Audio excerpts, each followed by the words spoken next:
Welcome back in, everybody, to Mariners Chatter. I'm your host, Dacota. Today I have a very special guest, my dad.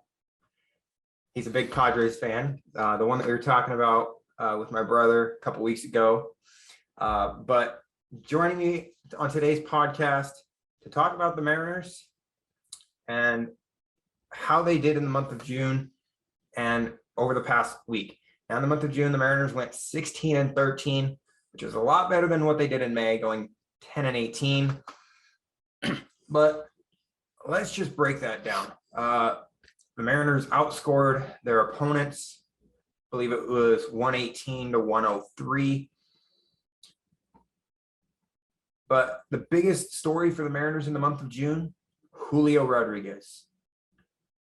Just lighting it up all year. He's continuing from May. Yeah. I mean, he's back-to-back AL Rookie of the Month, which puts him in the top for the Rookie of the Year candidates. The other big story regarding the Mariners was Ty France going down with the injury. Ty was a big bat for the Mariners, and losing him really hurt, especially over the past couple of days when that lineup just kind of looked stagnant. But today, squeezing out the win against the Oakland Athletics with Justin Upton hitting his first home run as a Mariner. Circle back on that Ty France. Do they have they have a timeline? Yeah, as a Padre fan, I'm not following these Mariners. France is hoping that it is the 10 days. 10 days is the minimum. So he's on the 10-day IL right now. I'm hoping that's they don't have to move it longer. Yeah, they're hoping that it doesn't have to go any longer. It was just a grade 2 strain. So looked a lot worse. Yeah, it definitely could have been a lot worse. That's good to have him back. So once the Mariners get him back, that lineup's going to be a lot better. Bright spot, along with Julio Rodriguez for the Mariners. Well, and then you're talking, you're going to be getting Mitch Haniger back very shortly as well, and Kyle Lewis. So the Mariners lineup could go from being super stagnant right now to being one of the best lineups in baseball in just a couple of weeks, right after the All-Star break. But I mean, right now it's just looking stagnant a little bit. Just like you said, the last month they're above 500, which ironically, I follow the Padres. That's a similar record they've had in the last month. And you see where the Padres are, second place in the NL West. It's just the Mariners they're starting from a negative, but they win today, and they're only 4 games below 500. They went 3 over the last month. They keep that up, but they'll eventually, it's a long season. It's not a sprint. It's a marathon, 162 games. They have plenty of time to make that up. Yeah, definitely. And right now the Mariners being in 3rd place in the AL West, going up against the 2 teams above them, the Texas Rangers and the Houston Astros, a couple of times in the month of July. So we'll definitely see how the Mariners do. But it's just right now, it's kind of one of those things. As far as the division, Houston's just about running away right now. And, the wild card is where the Mariners are really looking at now. But it's a long ways away. Just got to, get Ty France back. Julio keeps hitting like he's hitting, and a lot of it's the timely hitting.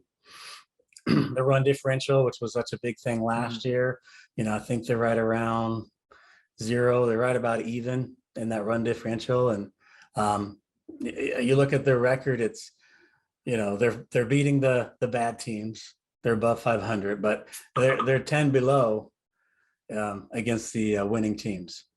And that's why these games here, when you're playing Baltimore and you're playing Oakland to finish up, taking just again a review. I don't know if you're going to start doing the view of the week, but they had 7 games here. They've played 3 against the Orioles, taken 2 out of 3, and they've taken 2 out of the first 3 against the A's, with another game to go Sunday.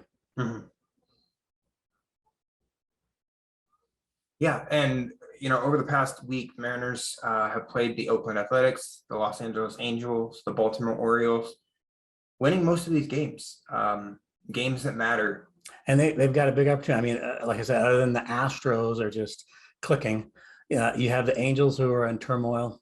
Mhm. The Rangers, surprisingly competitive, but I don't believe anybody really thinks they're going to stick through it. And the A's are, they're rebuilding. And so you've got the Mariners definitely the mixed in that American League West, and they can round into form and clearly be the second best team if they continue to just build on this team. Be patient. Mhm. Well, yeah, and I mean, like last year, the Mariners won 90 games. They're just looking to build off that this year, really figure out that core. Having Jared Kelnick being sent down to AAA really kind of hurt the Mariners. They were very clutch last year, and I think that's coming around. Again, it's not to be panicky. Mhm. It's just allow that team to, and they showed a lot of heart, a lot of what do you call that brawl, where, Mhm. they stuck together as a team, and it's like they have fight. They're not giving up on this season, even though it hasn't gone early on. Well, and the good thing for the Mariners with that brawl too is the MLB is allowing the Mariners to stagger these Mhm. suspensions. So right now, JP Crawford, actually today being the last day of his suspension, so he'll be back in the lineup for Sunday and for the 4th of July here, and the rest of the season, as long as nothing else happens. But next, Jesse Winker is going to go on his 6-day suspension. And then Julio will serve his 2-game suspension after that. But the fact that the MLB is allowing the Mariners to stagger these suspensions shows the Mariners, can actually still win some ball games here. And they don't have to rely on bringing up players. Yeah, and Not that they don't want to, but I mean, I think they're happy with how the team is starting to perform, playing better. Mhm. Well, and especially with Jesse Winker, his bat's starting to finally come around. He was hitting the ball hard at the beginning of the season.